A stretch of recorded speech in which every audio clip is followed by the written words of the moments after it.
Assalamualaikum warahmatullahi wabarakatuh. Halo teman-teman, pernah nggak sih kalian merasa uang sekarang cepat sekali habis? Rasanya baru saja menerima gaji atau uang bulanan, tapi tahu-tahu sudah hampir habis. Padahal kalau dipikir-pikir, belanja yang kita lakukan tidak banyak berubah, masih beli kebutuhan yang itu-itu saja. Namun anehnya, pengeluaran terasa jauh lebih besar dibandingkan sebelumnya.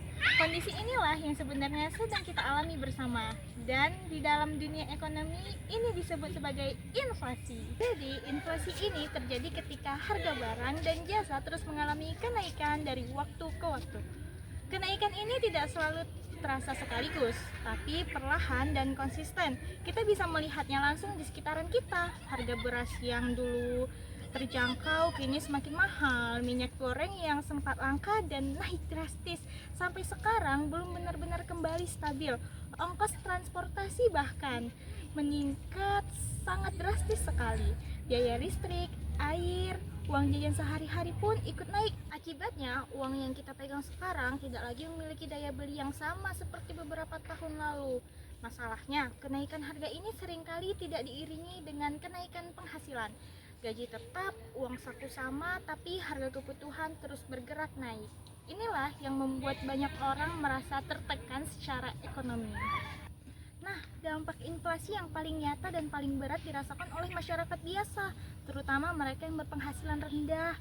Banyak orang terpaksa mengurangi pengeluaran, menunda kebutuhan penting, bahkan harus memilih antara kebutuhan yang satu dengan yang lain.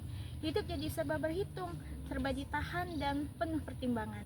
Namun, di tengah kondisi seperti ini, muncul kembali istilah yang mungkin terdengar asing, yaitu derenominasi. Derenominasi adalah rencana kebijakan ekonomi berupa penyederhanaan nilai mata uang dengan cara menghapus beberapa angka dari nol. Dalam hal ini, angka nol pada uang rupiah. Tujuannya agar angka-angka pada uang menjadi lebih ringkas dan mudah digunakan, terutama dalam pencatatan dan transaksi. Sebagai contoh, uang Rp1.000 nantinya akan ditulis menjadi Rp1 baru, Rp10.000 menjadi Rp10 baru, dan seterusnya. Namun yang perlu ditekankan, nilai uang tersebut tidak berubah, daya belinya tetap sama. Artinya, jika hari ini kita membeli seporsi nasi dengan harga Rp10.000, maka setelah redenominasi, harganya tetap setara, hanya penulisan angkanya saja yang berubah. Oleh karena itu, yang sebenarnya lebih dibutuhkan masyarakat saat ini bukan sekedar perubahan bentuk atau penulisan angka pada uang. Yang jauh lebih penting adalah kestabilan harga dan kebutuhan pokok, mulai dari pangan, energi, hingga transportasi. Selain itu, distribusi barang harus berjalan lancar agar tidak terjadi kelangkaan yang memicu kenaikan harga. Pemerintah juga perlu memberikan perlindungan yang nyata bagi masyarakat berpenghasilan rendah agar daya beli mereka tetap terjaga di tengah tekanan ekonomi ini.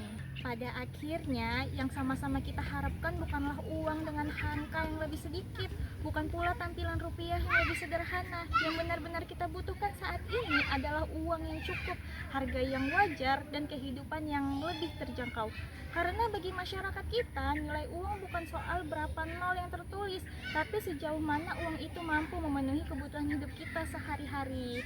Mungkin sekian yang bisa saya sampaikan, semoga bermanfaat. Wassalamualaikum warahmatullahi wabarakatuh.